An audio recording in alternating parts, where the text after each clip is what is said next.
తెలంగాణ, ఆంధ్ర, ఛత్తీస్గఢ్, ఒరిస్సా ఈ రాష్ట్రాల్లో ఉన్నటువంటి ఆదివాసీ ప్రాంతాలన్నీ కూడా ఈ యొక్క పోలవరం ప్రాజెక్టు కట్టడం వలన జలమయం అయిపోతున్నాయి. దాదాపు 3 లక్షల మంది ఆంధ్రప్రదేశ్, తెలంగాణ, 1 లక్ష ఛత్తీస్గఢ్, ఒరిస్సా, ఇంకా భద్రాచలం మొత్తం మునిగిపోతుంది. భద్రాచలం మునిగిపోతే పైన పడవలు నడిచాయట. భద్రాచలం గారి మునిగితే ఇంకొక 100 కిలోమీటర్ల దాకా ముప్పు ప్రాంతం ఉంది. అవన్నీ చూపెట్టడం లేదు. ఇప్పుడు 41 కాంటెంట్ వరకే నడుస్తుంది. ఇంకా 45, 55 కాంటెంట్ వరకు కూడా పెంచాలనే ప్రభుత్వం కుట్రతో నడుస్తుంది. అంటే ఈ ప్రాంతం జలమయం అయిపోతుంది. ఈ యొక్క ఆదివాసులు జలంలో చచ్చిపోతున్నారు. మరి వీళ్ళని పట్టించుకునే పరిస్థితి లేదు. కేవలం చంద్రబాబు నాయుడు గారు మొన్న ఏమన్నారంటే 2027 జూన్కి ఓపెన్ చేస్తా ప్రాజెక్టు డీలర్ అని చెప్పాడు. అంటే ఇంకా 1 ఇయర్, రేపు జూన్ దాకా వచ్చే జనవరి. ఇంతవరకు ఎలాంటి ఆదివాసులకు ప్యాకేజ్ ఇవ్వలేదు, స్పెషల్ ప్యాకేజ్ ఇవ్వలేదు, రీహాబిలేషన్ లేదు, రీసెటిల్మెంట్ లేదు. మరి వీళ్ళు ఎటుపోవాలా? ఆ ప్రాజెక్టులో మునిగిన వాళ్ళు కొంతమంది ఏమంటున్నారు, ఆదివాసులకు ఏమి ముప్పు లేదు, ముంపు వస్తే గుట్టలెక్కి బతుకుతారట. గుట్టలెక్కే రాళ్ళు, మట్టి, లేకపోతే కాయలు, గడ్డలు అవి కూడా లేవు. ఎట్లా బతుకుతారు అనేది ఆలోచన మానవ దృక్పథంతో ఈ ప్రభుత్వాలు చూసే పరిస్థితి లేదు. 2021లో ఇదే పోలవరం ప్రాంతం అంతా తిరిగి నేను నా నాయకత్వంలో అఖిల పక్షాలను కూడా ఎంటేసుకొని ఆనాడు చంద్రబాబు నాయుడు ఆ పార్లమెంటు మెంబర్లందరూ కూడా నాతో సపోర్ట్ చేసి సిపిఐ, సిపిఎం, నక్సలైట్లు అందరూ కూడా చేసి ఢిల్లీలో జంతర్ మంతర్ ధర్నా చేశాం. పోలవరం ముంపు ప్రాంతంలో తక్షణమే ఈ యొక్క కేంద్ర ప్రభుత్వం ఆదుకోవాలా, లేకపోతే పోలవరం ప్రాజెక్టుని బద్దలు కొడదామని చెప్పి ఆనాడు పోరాటం చేస్తే ఆ మోడీ గవర్నమెంట్లో ఆనాడు చంద్రబాబు నాయుడు లేడు. అందుకే మా ఎమ్మటి లేకపోతే వచ్చే పరిస్థితి లేదు. అప్పుడు ఎప్పుడైతే ఆ యొక్క నినాదానికి కేంద్ర మంత్రి వచ్చి సర్వే చేసి మీకు అన్ని చేస్తాం, మీకు మీరు ఎలాంటి ఉద్యమాలు అవసరం లేదని హామీ ఇచ్చారు. అదే చంద్రబాబు నాయుడు గారు ఇప్పుడు ముఖ్యమంత్రి. అట్లనే మన ఈ సినిమా పవన్ కళ్యాణ్ కూడా ఆ రోజు మాకు సపోర్ట్ చేసిన వాళ్ళు ఇప్పుడు రాజ్యాధికారం చేసి మమ్మల్ని ఆదివాసులు మర్చిపోయారు. సిపిఐ, సిపిఎం వాళ్ళు మర్చిపోయారు. అంటే వాళ్ళకు రాజ్యాధికారం కావాలి తప్ప ఆదివాసుల యొక్క ఉనికి, ఆదివాసుల బతుకులు ఈ యొక్క పోలవరం ప్రాజెక్టు మునిగేటువంటి ప్రజలు అవసరం లేని పరిస్థితిలో ఉన్నారు.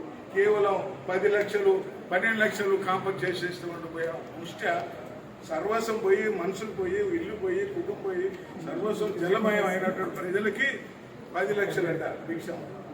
ఆ భూమి పోయిన కాలువల కింద, ఈ యొక్క ప్రాజెక్ట్ కింద కాలువల కింద పోయే భూములకి ₹1 కోటి ఎకరం. ఇక అమరావతికి అయితే చెప్పడానికి వీళ్ళేది, ₹12 కోట్ల ఎకరం అక్కడ ఇస్తున్నారు. మాకు 10 లక్షల. సర్వస్వం పూలపై ఆదివాసులు మునిగిపోయి బతుకు ఎక్కడుందో, ఎక్కడ పోవాలో అర్థం కాని పరిస్థితిలో ఉంటే మరి ఎంత దారుణం. ప్రభుత్వం కావలసిన రేటు ఎంతైతే అక్కడ పోలవరం కాలువలకు పోయినట్టు ₹1 కోట్ల, లేకపోతే అమరావతి భూములకు 12 కోట్లు ఇచ్చేటువంటి విధానంలో మా ఆదివాసుల ముందు ప్రాంతం కూడా భూమి బదులు భూమి ఇవ్వమనండి. భూమి బదులు భూమి ఇక్కడ కాదు, ప్రాజెక్టు నీరు వచ్చేటువంటి భూములు కొనియాలి. అంతేగాని పనికిరానటువంటి రాళ్ళు, రప్పలో, గుట్టలో, మెట్టలో కొనియటం కాదు.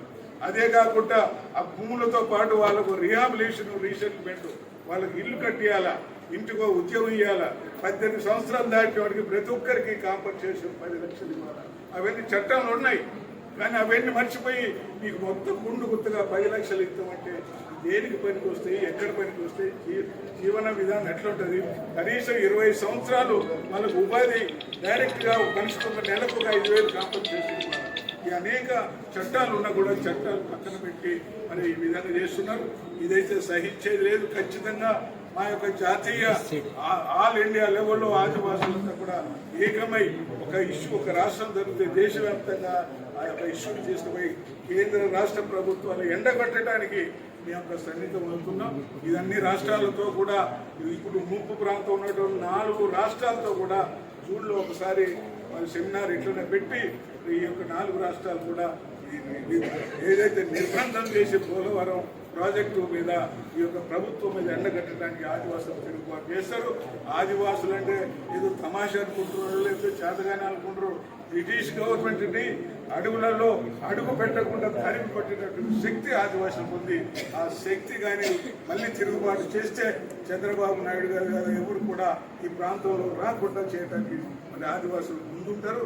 అటువంటి ఉద్యమం రాకుండా, అటువంటి విధానం రాకుండా మేల్కొని తక్షణమే మా ఆదివాసీ ఈ యొక్క పోలవరం ఏదైతే ముంపు ప్రాంతంలో ఉన్న ప్రజలు 4 లక్షల మందికి రక్షణ కల్పించే వాళ్ళ జీవన విధానాన్ని పురోగతించడానికి అవకాశం కల్పించుకోవాలని ఈ సందర్భంగా మనం చేస్తూ, లేకపోతే మరో దేశంలో మరో ఉద్యమం ఈ యొక్క ఆదివాసీ ప్రాంతం అంతా ప్రత్యేక రాష్ట్ర డిమాండ్ కూడా తీసుకొచ్చి మా ఊళ్ళో మా రాజ్యం స్థాపిస్తామని చెప్పి ఈ సందర్భంగా మనం చేస్తూ మీ అందరికీ మరొకసారి నమస్కారం చేస్తూ సెలవు తీసుకుంటున్నాను.